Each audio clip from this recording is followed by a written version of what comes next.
alguns pregadores do Apocalipse, eu não entendi nada do que eles falavam. E isso me gerou uma questão assim, eu preciso entender esse livro. E aí eu sempre digo, eu fiz uma campanha, eu morava em Curitiba, eu morei 12 anos em Curitiba, e eu fiz uma campanha de 30 dias de oração no monte, de dia. Nunca gostei de orar no monte à noite, porque eu acho muita bagunça, muita coisa acontece no monte à noite. Mas de dia para você, eu gostava de dia porque eu levava livro, Bíblia, né? E ficava meu momento. E eu passei 30 dias, e teve dias que choveu, aquela coisa de crente novo, né? Aquela pureza. Primeiro amor. É, de chuva eu estava debaixo da árvore lá clamando, mas eu coloquei a Bíblia na cabeça todos os dias. Eu falei, Deus me revela o Apocalipse de uma forma que as pessoas entendam o que está escrito nesse livro. Forte. E aí Deus me deu uma senha, que é a clareza, né? Muitas vezes as pessoas ouvem e não é dessa forma. É fácil entender com clareza. Então é algo espiritual, é o que eu busquei por não entender o que os outros pregavam. Duas questões. Capítulo 1, versículo 1, no Apocalipse. E o capítulo 12 do Apocalipse responde a questão da segunda pergunta. Primeiro, capítulo 1. Nós aprendemos algumas coisas no versículo 1. Primeiro, revelação de Jesus Cristo. O livro do Apocalipse ele é um livro tão forte que a revelação, a autoria do livro é o próprio Jesus, não é João. Verdade. Jesus disse o quê? João escreveu o quê? A revelação aqui é de Jesus Cristo. Né? Aí você vai ver as cartas, você vai ver Paulo, Lucas, tudo lá no início do livro. Agora, a revelação do Apocalipse é do próprio Jesus. Segunda coisa é a palavra revelação. Só espiritual tem revelação. Veja, revelação. E o significado do Apocalipse é esse. Né? É tirar o véu, é tirar das sombras e trazer clareza. Então, a autoria do livro é de Jesus e ele é uma revelação. E isso mostra o quão espiritual é o livro do Apocalipse. Por que é espiritual? Porque o Apocalipse ele me desconecta da Terra. Ele não é um livro de destruição, ele é um livro que vai me levar sobre o estágio eterno. Sim. Tanto do salvo como do não salvo. Então ele me desconecta da Terra e vai dizer, existe continuidade da minha história. Aonde que eu vou passar essa continuidade? Agora veja, está lá no capítulo 1. Revelação de Jesus Cristo, a qual Deus lhe deu para mostrar aos seus servos as coisas que brevemente devem acontecer. Olha a chave. Qual é a função do Apocalipse? Revelar o que não aconteceu ainda. E aí nós temos gatilhos mentais. Então, por exemplo, eu só consigo entender o mundo, Pedro, de hoje, por exemplo, o mundo político, o mundo religioso, o mundo econômico, através do Apocalipse. É muita clareza quando você olha para o mundo político. Nós estamos caminhando para o totalitarismo, para a tecnocracia. Nós estamos dentro de uma teia de inteligência artificial que vai controlar tudo que a gente faz. É. E isso através de governos. Os governos estão autorizados. São Paulo aqui está vendo isso. Quantas pessoas foram presas por reconhecimento facial?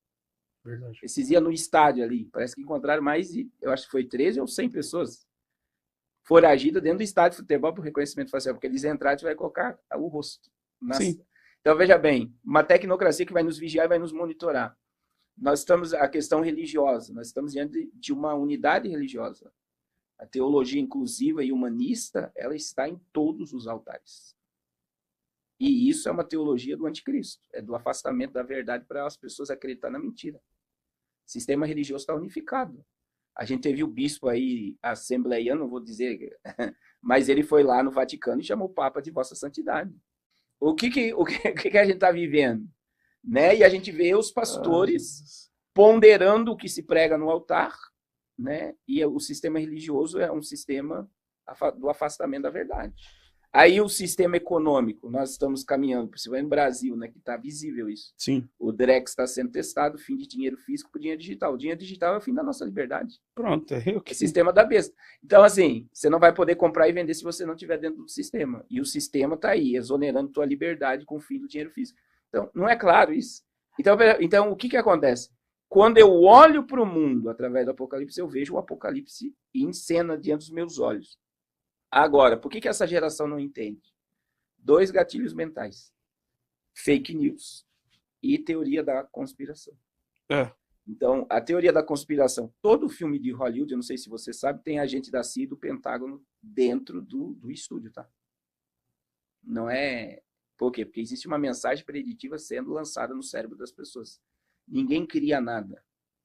sem saber o propósito daquilo que está criando. Então, tudo que está sendo projetado diante dos teus olhos no entretenimento, ele tem um propósito de afetar teu cérebro e de desvirtuar você da realidade. Então, eles mostram aquilo de lá para você. Por exemplo, quando eu falo, você está vendo agora carros voadores no mundo todo. Isso já foi propagado no Jackson em 1970, no desenho. Robô dentro de casa, que já é uma realidade hoje. Então, já vinha uma mensagem preditiva. Exterminador do futuro, transhumanismo, tecnologia quântica, sistema de inteligência Matrix e monitoramento, Matrix. Tudo já foi programado, então eles sempre mostraram. Mas né? eles mostram dessa forma para ir acostumando o seu E cérebro. a pessoa não acreditar que aquilo é verdade. Então, a teoria da conspiração, a CIA sempre teve, né? Que eles falam que são os conspiradores, mas não é os conspiradores, são aqueles que sabem a verdade. Então, quem sabe a verdade e enxerga o mundo como ele é, ele tem o título de teórico da conspiração, porque é uma realidade tão clara que eu não quero enxergar. Após pandemia veio o pior, Pedro, que é o fake news. Verdade. Então, as pessoas ficarem hipnotizadas numa tela, qualquer notícia muito forte que você recebe, o teu cérebro ele já tem um gatilho mental. Isso é fake news. E o dragão, né? A mulher vestida de sol com a lua debaixo do pé, é como a coroa de 12 estrelas. Então, e aí vem, a mulher é Israel, a vestimenta de sol é a glória de Deus que envolve Israel, a mulher estava grávida de Cristo, a perseguição do dragão, a semente da mulher. Então, o Apocalipse 12, ele revela, para mim entender o Apocalipse, eu tenho que entender o Gênesis. Então, eu tenho que, desde a queda, a descendência de Abraão, da onde vem a semente da mulher, né? E aí você vê que existe toda essa perseguição do dragão, a questão da morte dos primogênitos. Então, existe dentro do dispensacionalismo clássico também, a gente vai ver a dispensação da inocência, consciência, governo humano, lei, graça e juízo. Né?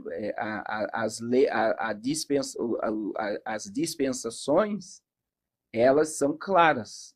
O estabelecimento de um propósito para cada era. E em todas as eras, a única coisa que Deus requer do homem é que ele se separe do pecado, que ele obedeça a sua palavra e se submeta ao seu propósito. Então, quem se separa do pecado, crê na sua palavra e se submete à vontade é preservado. Os desobedientes são retirados de cena. Daí vem o juízo. Então, veja que Deus sempre preservou os fiéis. Sim. Como vai preservar os fiéis através do arrebatamento. Então, a forma de você entender o Apocalipse, que é o fim da história, você tem que entender o início, o Gênesis. Existe o termo, muitos teólogos afirmam, né, que Paulo disse, né, que nem olho viu, nem ouvido ouviu, e nem jamais desceu ao coração do homem que Deus tem revelado, tem preparado para aqueles que o amam. O pai João teve a revelação, porque João entrou lá e revelou como vai ser a Nova Jerusalém, como é a sala do trono. E fico imaginando a responsabilidade dele de escrever algo do céu de uma forma terrena. Foi o único que reclinou a cabeça no pé de Jesus. João foi o único que viu Cristo na cruz. Né? João cuidou de Maria. Você vê lá em João, no texto do capítulo 19, eis aí a tua mãe. É forte. Ele levou ela para casa e cuidou de Maria. E também, né, João foi o discípulo do amor. Então, entra nessa questão, né? Por que João, sendo discípulo do amor, revelou o Apocalipse? Não é? Então, veja bem, existe escatologia nas cartas paulinas, né? A ponto que Paulo acreditava que seria arrebatado. Né? Paulo, quando escreveu em 1 Coríntios 15, 51 e 52, ele depois disse assim, depois nós seremos transformados. Ele falou da ressurreição dos mortos, e ele disse, nós seremos transformados. Ele acreditava no texto do arrebatamento, 1 Tessalonicenses 4, 16, 17, ele diz, né, o mesmo Senhor descerá do céu com alarido, com voz de arcanjo, com trombeta de Deus. Os que morrerem, novamente, é uma ligação à carta de Corinto. Os textos, o rapto, né? Os que morrerem em Cristo ressuscitarão primeiro. Depois nós, ele se colocou. Os vivos seremos arrebatados e nos encontraremos com o Senhor nos ares. Então veja que pregar sobre o Apocalipse não é herético, porque Paulo pregava sobre a vinda de Cristo acreditando que seria arrebatado. 1 Pedro 4, 7, Pedro pregou sobre o fim dos tempos, já está próximo o fim de todas as coisas. 2 Pedro, capítulo 2, ele falou sobre o juízo do dilúvio, juízo de Sodoma, e sobre o juízo vindouro, que a terra será consumida pelo fogo. 1 João 2,18, antes do Apocalipse, o que João escreveu, filhinho, já é a última hora. Então veja que os apóstolos pregavam sobre o fim dos tempos. A igreja primitiva pregou sobre o fim dos tempos e, na realidade, a igreja primitiva acreditava que seria arrebatado. E nós continuamos crendo Sim. e pregando sobre o juízo vindouro, a vinda de Cristo e a manifestação da ira. Então, assim, é algo que deve se propagar. Então, Paulo, aí entra essa questão. Por que João? Porque João era íntimo. E quem tem intimidade tem revelação. Sim. Não é que tem filhos escolhidos, é favoritos. Mas quem consegue um ciclo de intimidade maior vai ter maior revelação do céu.